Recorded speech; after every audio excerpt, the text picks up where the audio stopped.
Final rehearsal সেরে বেরোতেই তুমুল ঝড়। আমাদের দলটা ওই প্রবল ঝড়ের ধাক্কায় কে কোথায় ছিটকে গেলুম। নিমেষে বিশ্ববিদ্যালয় চত্বর অন্ধকারে ঝুম হয়ে উঠল। চারপাশের বড় বড় গাছগুলো হাওয়ার প্রবল মাতনে এপাশ ওপাশ করতে লাগলো।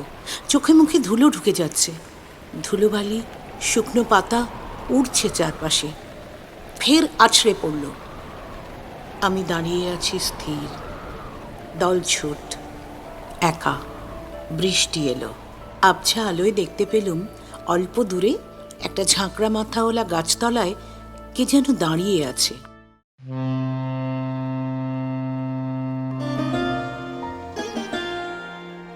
মনের বন্দরে দাঁড়িয়ে নোয়ার গল্প জাহাজ এখন শুধু গল্পের সাগরে পাড়ি দেওয়ার অপেক্ষা। এই ছাড়লো গল্প জাহাজ। উঠে পড়ুন শিগগিরই। রকমারি গল্পের ৭ সমুদ্র পেরিয়ে চলুন আমরা যাই অনন্য এক আনন্দ সাগরে। নোয়ার গল্প জাহাজ। লীনা গঙ্গোপাধ্যায়ের গল্প নিভৃত যতনে। দ্বৈত পাঠে লীনা গঙ্গোপাধ্যায় ও সব্যসাচী দাশগুপ্ত। গল্প নিভৃত যতনে। প্রিয় অরণ্য, তোর নিভৃত যতনে বইটি এই মাত্র আমার হাতে এসে পৌঁছল। সেই বইওয়ালা যে আমাদের বিশ্ববিদ্যালয়ের জীবন থেকে আমাদের সঙ্গে জড়িয়ে পড়েছিল। তুই ভালোবেসে যার নাম দিয়েছিলি বইওয়ালা, তার কাছে অর্ডার দিয়ে রেখেছিলুম। সেই দিয়ে গেল একটু আগে, সঙ্গে ফাউ হিসেবে ওর হাসি মুখের বিচ্ছুরণ। মেঘলা বিকেলের মতো গায়ের রং ওর। অনন্ত স্তব্ধ ছাই রঙের আকাশতলা দিয়ে যেন সাদা বক উড়ে গেল ঝাঁকে ঝাঁকে। এমনই হাসি ওর। ওই হাসির ভাঁজে ভাঁজে কত হারিয়ে যাওয়া বছরের হাজারো স্মৃতির উদ্ভাস। ও আমাদের কোন কালের চেনা, কত মুহূর্তের সাক্ষী। তাই ওর হাসির আড়ালে আজ বৈশাখী বিকেলের কান্নার করুণটুকুও যেন ছুঁয়েছিল রে। তোর বইটা নাড়াচাড়া করছি। কত কিছুই তুই নিভৃত যতনে রেখে দিয়েছিলি। রবি ঠাকুর কখনো তোর ঈশ্বর ছিলেন না, ছিলেন পরম বন্ধু। এত বছর উজিয়ে আজও তোর বইটা পড়তে পড়তে মুগ্ধ হয়ে আবিষ্কার করি এখনো তিনি তোর তেমন বন্ধুই আছেন। আর আমি আমার মধ্যে রেখে দিয়েছি তোকে নিভৃত যতনে। তুই তো আমায় রবি ঠাকুর চিনিয়েছিস অরণ্য, বুঝিয়েছিস জীবনের শোকে দুঃখে মিলনে বিরহে ধর্ম এবং ধর্ম সংকটেও তাকে ধরেই পার হয়ে যাওয়া যায় বহু দূরের পথ। তোর সঙ্গে আমার প্রথম দেখা হওয়ার কথা মনে আছে অরণ্য? আমরা তখন বিশ্ববিদ্যালয়ের প্রথম বছর। তুই ছিলি আমাদের 1 বছরের সিনিয়র। দুদিন পরে রবীন্দ্র জয়ন্তী।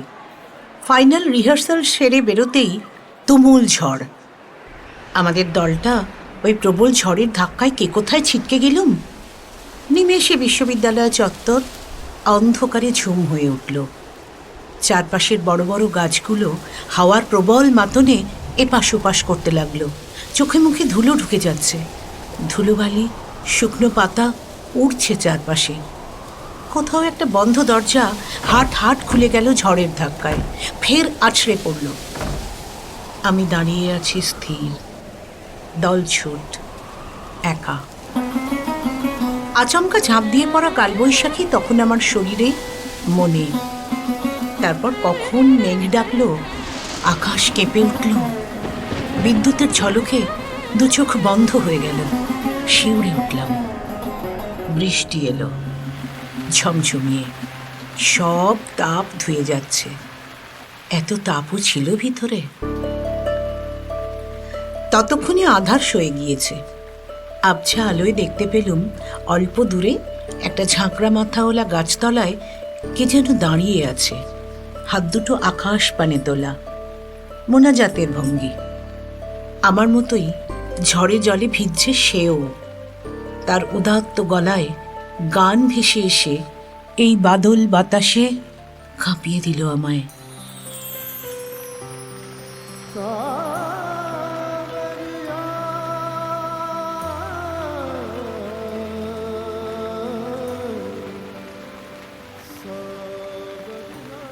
শেষ হলো।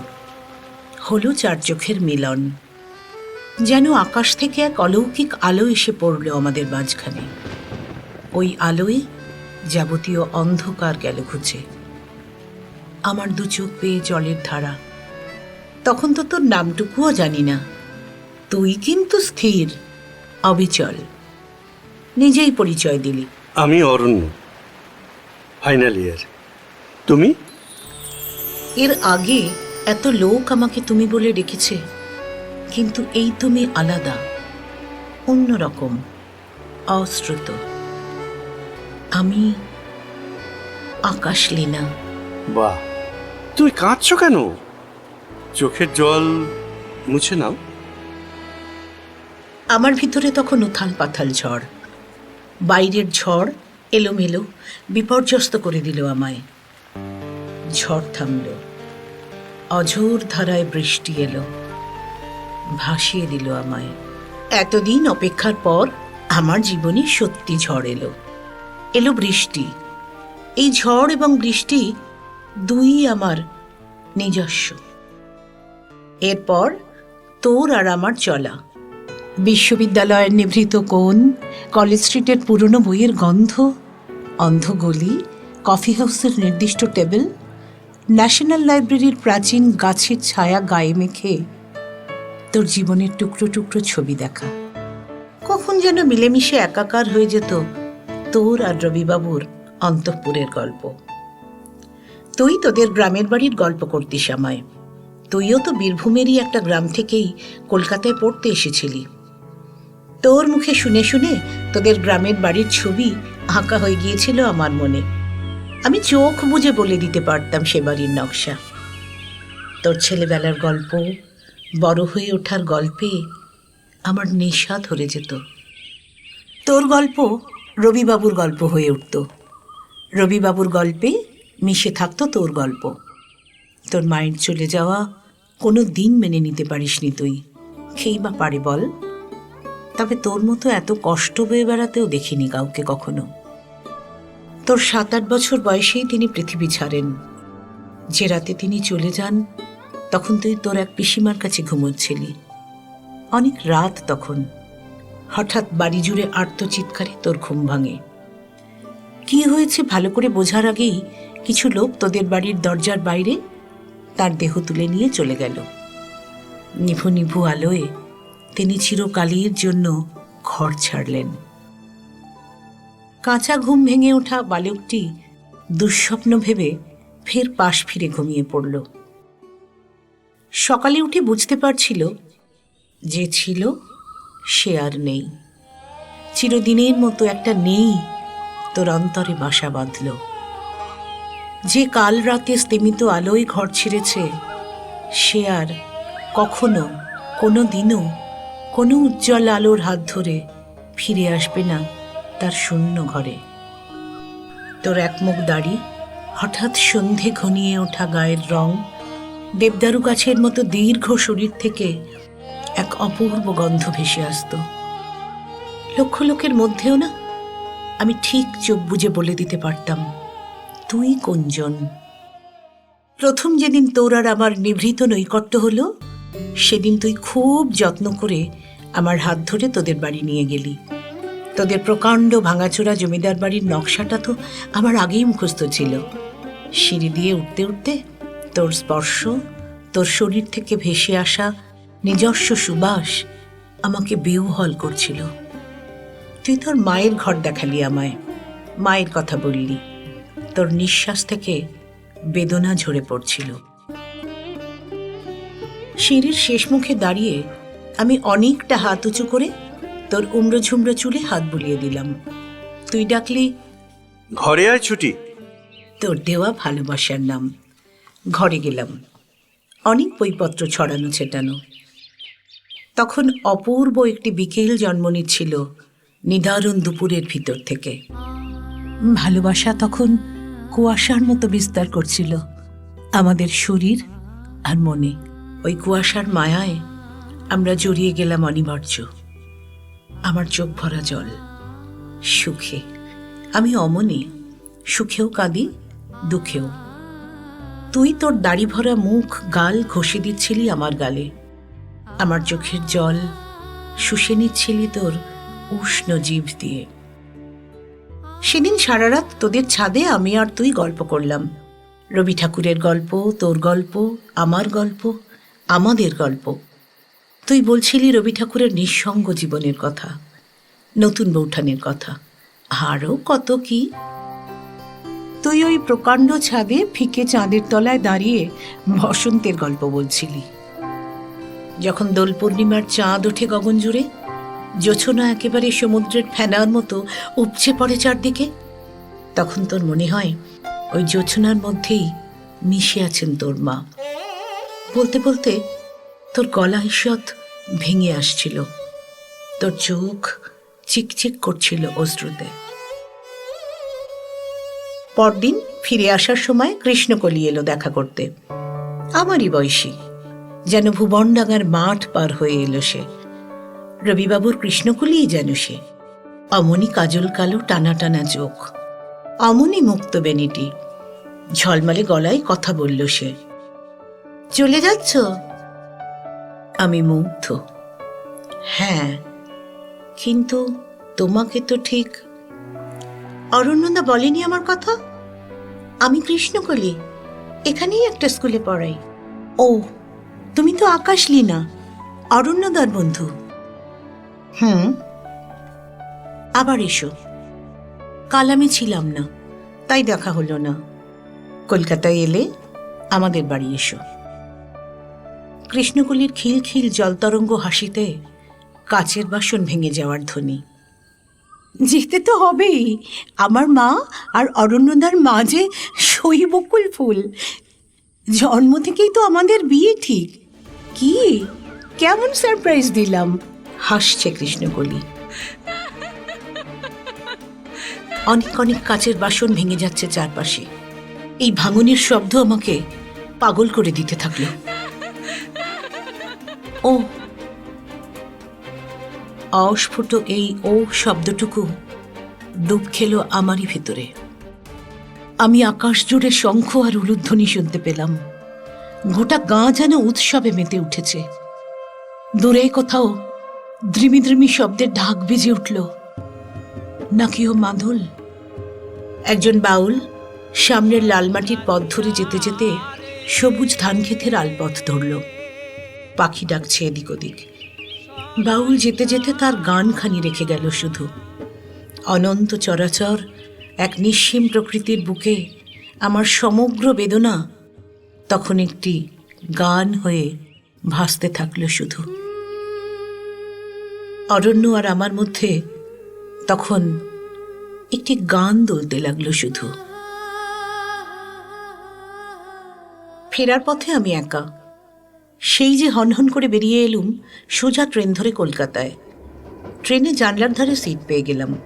দূরে দূরে ছবির মতো সাজানো গাঁ কেউ যেন পেন্সিলে এঁকে রেখেছে। ক্রমে সন্ধ্যের ম্লান আলো এসে পড়ল বিকেলের ওপর। গাঁ ঘরগুলো যেন সেই শিল্পী একটু একটু করে মুছে দিচ্ছেন তার খেয়ালি তুলিতে। কলকাতায় ফিরে আসার পর তুই অনেকবার আমাদের বাড়ির ল্যান্ডলাইনে ফোন করলি।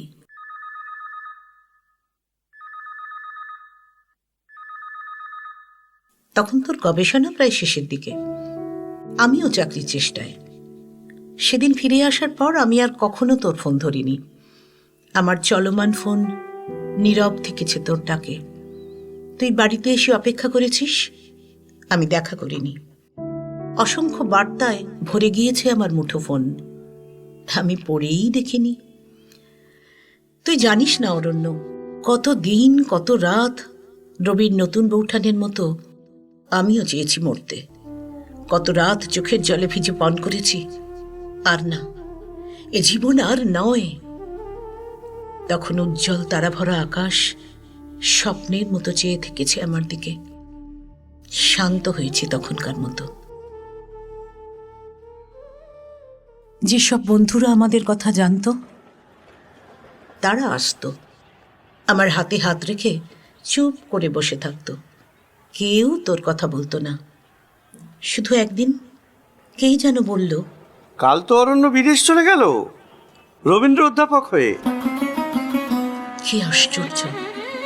যাকে অস্বীকার করতে চেয়েছি প্রত্যেক মুহূর্তে, তার চলে যাওয়ার কথায় পৃথিবীটাই যেন হারিয়ে গেল অতল অন্ধকারে।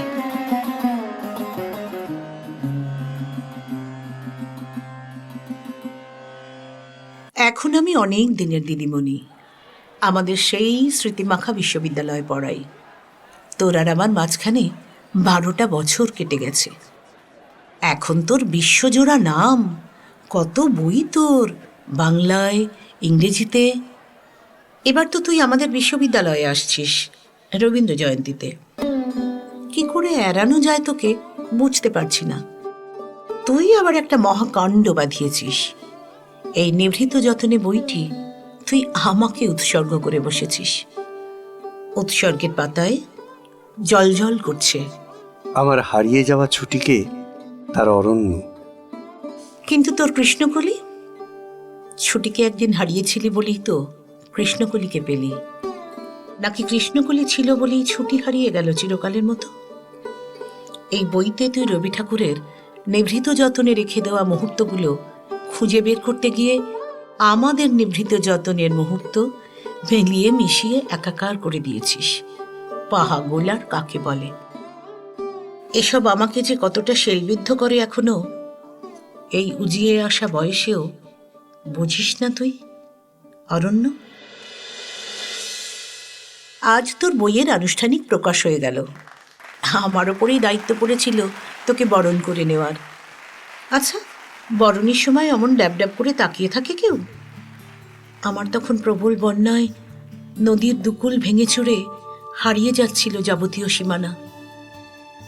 বরণের পর তোর ভাষণ যেন একটি দীর্ঘ কবিতা, সকলকে মোহমুগ্ধ করে তুলল।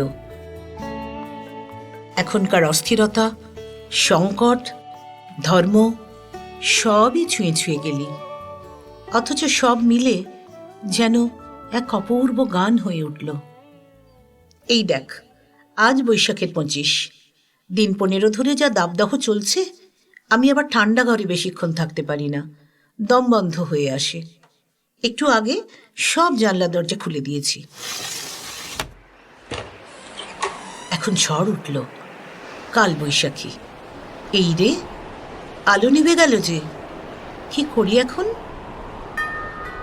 দরজায় বেল। এমন অসময় কে এলো? এই পুরনো দিনের পৈতৃক বাড়িতে আমি একা থাকি। মন যদি সকালে এসে সন্ধ্যের মুখে বাড়ি চলে যায়, তাহলে এমন অসময়ে কে এলো? দরজা খুললাম। অরণ্য মুখ থেকে ছিটকে বেরিয়ে এলো। এ কি, আপনি? তুই?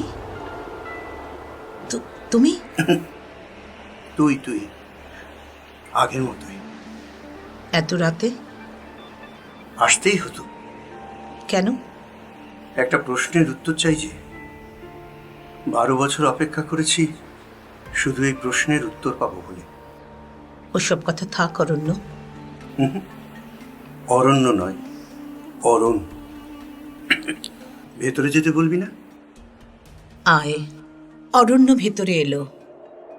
তার প্রশ্ন আছড়ে পড়ল আমার উপর। বিয়ে করলি না কেন? ব্যক্তিগত কথা থাক। না, তোর সঙ্গে তো আমার সমস্তটাই ব্যক্তিগত ছিল ছুটি। না অরণ্য, না। আচ্ছা, আমার অপরাধ কি ছিল বলতো? কান্না নয়, আজ উত্তর চাই। না, ওসব কথা আর নয়। বয়স হচ্ছে, কখন কি হয়। অরণ! কোভিডের সময় কত মৃত্যু গেল চারপাশে, কত মানুষ হারিয়ে গেল অন্ধকারে চিরদিনের মতো। বেঁচে থাকায় আমাকে হারিয়ে দিয়েছিস, মৃত্যুতে হারাবি সে সাধ্য তোর নেই অরণ। ভালোবাসি, ভালোবাসি ছুটি, ভালোবাসি। আর কৃষ্ণকলি? আরে কৃষ্ণকলি তো আমার মায়ের ঠিক করা। আমার ঠিক করা তো শুধু তুই ছিলি রে ছুটি, শুধু তুই। তুই বিয়ে করিসনি? করলি কোথায়? এরপর এক দীর্ঘ নীরবতা, এক প্রলম্ব কথোপকথন। সেদিনের পর আরো 3 দিন কেটে গেল। আজ সকালে একটু আগে তুই চলে গেলি, রেখে গেলি উষ্ণ বেদনা ঘন মলিন একটি আকাশ। বিয়ে করার জন্য অনেক ঝোলাঝুলি করলাম, রাজি হলি না। শুধু কিছু মেডিকেল রিপোর্ট পাঠালি যৌতুক হিসেবে। আজ 6 বছর ধরে একটি মারণ ব্যাধিতে ভুগছিস তুই, বেঁচে থাকার কোনো ঠিক নেই। তাই আমার জীবনের সঙ্গে নিজের জীবনটা জড়ালি না তুই। এক টুকরো চাঁদ উঠল আকাশে। খোলা বারান্দায় ডেক চেয়ারে বসে চেয়ে আছি আকাশের দিকে। সামনে যত দূর দেখতে পাচ্ছি আঁধারে ঝাপসা গাছপালা। অনেক রাত এখন, চাঁদ তাই মাঝ আকাশে। বাইরে ঠান্ডা জলো বাতাস গায়ে কাঁটা দিয়ে উঠল। দূরে কোথাও বৃষ্টি পড়ছে হয়তো। ভিজছে ভুবন, ভিজছে গাছপালা, ক্ষেত প্রান্তর। অনন্ত মহাশূন্যকে মাথার ওপর রেখে তুই এখন মহাসমুদ্র পার হচ্ছিস হয়তো। অন্য এক মহাদেশে চলে যাচ্ছিস তুই। তোর আর আমার মাঝখানে এখন মহাসমুদ্র, মহাশূন্য আর অমোঘ বেদনা। বড় বেদনার মতো বেজে রইলি আমার অন্তর্দেশে অরণ্য, আমার একাকী অরণ্য। ইতি আকাশ লীনা।